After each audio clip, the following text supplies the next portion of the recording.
Fala pessoal, professor Elton Carvalho aqui com vocês. Eu trago para você aqui um curso rápido, um curso breve e um curso gratuito sobre a relação do cristianismo e do cristão com a política no Brasil. Esse curso é muito pertinente, tendo em vista que o nosso país, o Brasil, ele tem uma relação entre o cristianismo e a política muito peculiar. Não só porque nós fomos colonizados por uma nação cristã, mas porque o debate público atual ele é permeado de religião. Existem muitas relações que envolvem aí políticos que são religiosos, políticos que não são religiosos, e até mesmo um certo preconceito com aqueles cristãos que se posicionam politicamente. É por isso que esse curso é tão pertinente para você, e eu espero que ele ajude você a compreender melhor essa relação entre o cristianismo e a política atualmente no Brasil. Primeiro, é importante você perceber que os protestantes, os reformados no Brasil, eles foram, de certa maneira, excluídos do debate público durante muitos anos. Isso porque o Brasil ele foi colonizado por Portugal. E você sabe que Portugal era uma nação cristã, católica, apostólica, romana. E Portugal, quando estabeleceu a colonização aqui no Brasil, especificamente a partir de 1530, ele determinou que todos os indígenas e, posteriormente, os escravos africanos, eles se tornassem cristãos. Você não podia participar da colonização brasileira se você não fosse cristão. Evidente que a igreja ela ficava submetida ao Estado. A colonização, que era feita através da coroa, isto é, do regime estatal, né, português, ou seja, da espada, e também através da cruz, que era mediante o catolicismo apostólico romano. Essa colonização era feita com o poder estatal, obviamente, e também com a determinação da religião católica para os que viviam aqui. Então, isso aconteceu junto do movimento da Contra-Reforma. Ou seja, quando a colonização se intensificou no Brasil, a reforma protestante estava se desenvolvendo na Europa. Então, majoritariamente aqui, os cristãos eram católicos apostólicos romanos. E o que é que acontece? Nós temos uma presença protestante aqui muito tímida a partir do Império. E essa presença protestante era feita de capelania. Os pastores, os líderes, os reverendos que vinham para cá para o Brasil, eles eram capelães de alguns protestantes que aqui viviam. Então, evidentemente que aqui eu vou dar apenas um contexto muito superficial do início da colonização. Mas é importante você saber que desde a colonização até o Império, a presença protestante ela era muito escanteada da participação pública e da participação política no Brasil. Então, isso já traz uma carga histórica, uma herança histórica, na qual o protestante ele fica vagando em um segundo círculo de atuação política. Porque a atuação fortemente política que acontecia no Brasil envolvendo a religião cristã era a católica apostólica romana. Então, nos parece que esse pertencimento protestante na política, que já era meio distante, ele traz para os dias atuais protestantes que são historicamente meio distantes da participação política. Evidente que isso mudou um pouco nos últimos anos. Nós já temos um protestante e um reformado hoje no Brasil, um cristão protestante e reformado, que é muito atuante politicamente. Mas, dado a sua história de afastamento na participação política, os protestantes, durante muitos anos, ficaram alienados na política. E você já deve ter ouvido falar, muita gente que fala que não se discute religião, né? E essa religião não pode ser discutida no âmbito político, que não se poderia misturar a relação entre a religião e a política. Pois bem, então, em primeiro lugar, a gente precisa entender que a herança protestante no Brasil, ela não é uma herança de participação política, mas é uma participação de alienação. Isso é um dado histórico, que vem mudando com os últimos anos, mas que é um dado histórico. A participação política protestante no Brasil era muito baixa e os protestantes eram muito alienados no que diz respeito à participação política. Um segundo ponto é essa mentira, essa falsidade de que os cristãos eles não podem participar ativamente da sociedade debatendo a política. E por que isso é uma mentira? Isso é uma afirmação pós-iluminista. Você sabe que quando a Revolução Francesa aconteceu, lá na Europa, a partir de 1789, instituiu-se a laicidade do Estado. Isto é, a religião ela deveria sair do debate do espaço público, ficar afastada para um ambiente privado. E isso atingiu muitas nações do mundo, inclusive o Brasil. Então, essa falsa afirmação, esse falso entendimento de que o cristão ele não pode se posicionar, ele não pode participar ativamente do debate público porque o país é um Estado laico, isso é uma mentira. Por quê? Porque um país que é laico, ele pode ter uma participação religiosa dos seus membros. Ser laico não significa que você não pode atuar politicamente. Ser laicista significa que você não pode atuar politicamente. Isto é, se você pertence a uma nação que é ateísta, uma nação ateia, né, ou uma nação laicista, uma nação que persegue pessoas que são religiosas, aí sim você não pode ter uma liberdade de expressão da sua religião. Você não pode se posicionar politicamente com base naquilo que você pensa religiosamente. Em uma nação que é ditatorial, em uma nação que vai perseguir você por causa dos seus pressupostos religiosos. Mas em uma nação laica, você pode participar politicamente. Você pode manifestar a sua opinião religiosa, inclusive. Por quê? Porque existe uma grande diferença entre o Estado e a nação. Isso é um dado histórico também. Nós sabemos que as nações, elas têm religião. Por quê? Porque a nação ela é feita com base na cultura. Não tem como você participar de uma nação, viver uma nação, ter uma nação sem participação cultural, ou seja, sem formação cultural. Então, a nação ela é feita de uma cultura. Ela é feita de uma cultura que é muitas vezes religiosa, não é? Então, isso é a nação. Já o Estado é a lei, o Estado é a Constituição. O Estado é um ente, né, etéreo, que ele não existe de verdade, mas ele é uma força, ele é um conjunto de leis e regras que vai reger a nação. Então, quando nós entendemos a diferença entre o Estado e a nação, nós começamos a perceber que os cristãos, eles podem se posicionar politicamente porque eles fazem parte de uma nação e eles fazem parte de um Estado que tem na sua Constituição a liberdade religiosa. Então, primeiro nós temos uns protestantes e reformados que são alienados do debate público ao longo da história. Segundo, nós temos um engano acerca desse entendimento do que significa se posicionar politicamente em um Estado laico, né? Eu não posso receber como herança da Revolução Francesa o laicismo, que vai me impedir de me posicionar politicamente. Mas eu devo receber o Estado laico, isto é, no qual eu tenho a liberdade de participação, de expressão política com base na minha religião. O fato é que muitos cristãos não entendem muito bem como devem se posicionar politicamente. E como é que eu devo me posicionar politicamente? É obviamente que você não deve, como cristão, criar um plano de Estado no qual a sua religião será preponderante na sociedade como forma de lei. Isto é, nós não podemos criar um Estado cristão. Nós não podemos alterar a nossa Constituição e exigir que as pessoas que vivem na nação e no Estado sejam cristãs. Por quê? Porque isso é uma ditadura religiosa. E isso acontece em vários países, especialmente do Oriente Médio, com outras religiões, que são determinadas como força de lei. E aquilo que é uma infração religiosa ou um pecado se torna uma infração penal. Então, isso é uma ditadura, isso não pode acontecer. Como também não pode acontecer de nós não termos a nossa liberdade religiosa garantida pelo Estado Constitucional de Direito.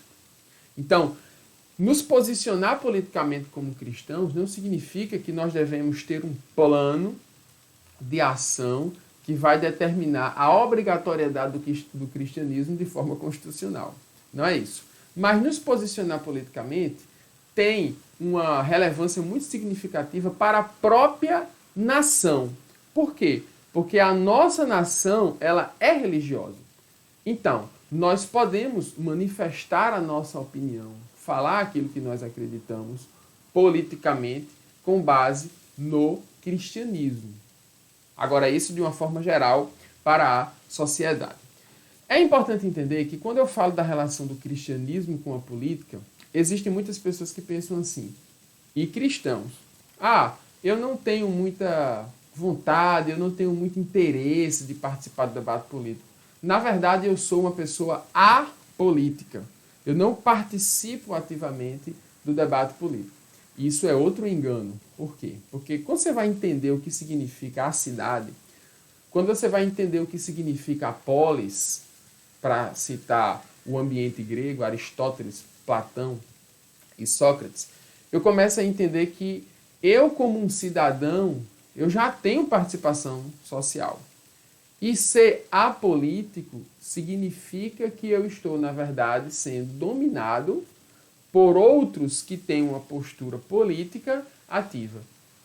Isto é, se eu entendo que a sociedade ela é uma assembleia e que nessa sociedade nós conversamos, debatemos democraticamente os nossos direitos e eu me isento de participar ativamente desse debate, né, dessa assembleia, eu estou, na verdade, sendo controlado, estou, na verdade, sendo manipulado por aqueles que participam ativamente do debate político. E você sabe que no Brasil as pessoas são extremamente habilidosas em manipular os outros. E os políticos, eles têm uma capacidade de articulação para a dominação social, manipulação inclusive de leis que fazem com que eles tenham cada vez mais poder e a atuação política segundo os seus interesses e interesses de lobbies do que o interesse de uma população de forma geral.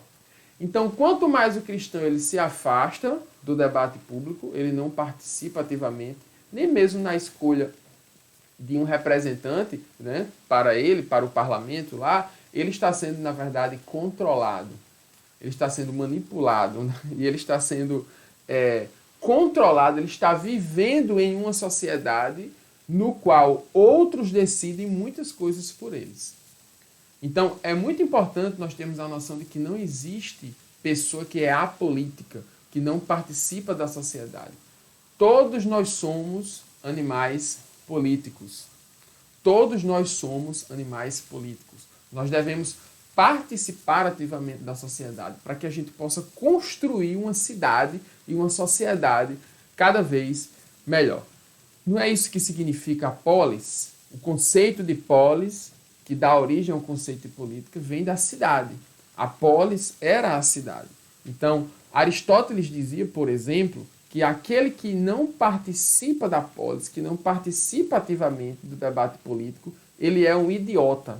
O idiota, o termo idiota, significa aquele que é afastado, que é retirado, aquele que não conhece o que está acontecendo em seu ambiente político.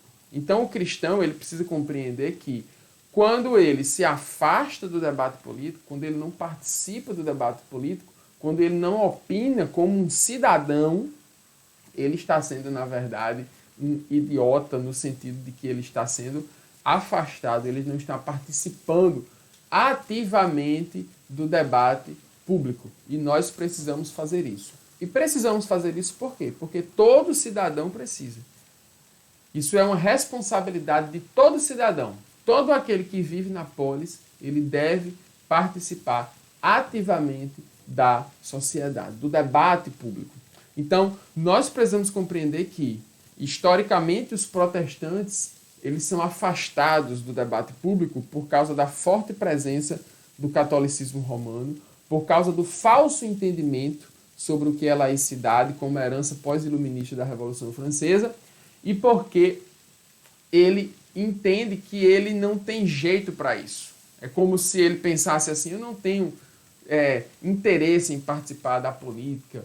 Né? Quando você não participa da política, como eu disse, você está afastado daquilo que importa e você, na verdade, está vivendo em uma sociedade na qual as decisões cabem às outras pessoas. E eu tenho certeza que você não gosta de deixar que outras pessoas decidam a sua vida. Portanto, no Brasil, nós precisamos compreender que a relação entre cristianismo e política ela é muito importante porque ela está na história. Na história da colonização, na história da presença católica romana aqui, na história da presença dos protestantes que chegaram, de certa maneira, a participar mais nos últimos anos ativamente da sociedade. É importante nós compreendermos também que existe uma tensa relação entre o cristianismo e as ideologias políticas.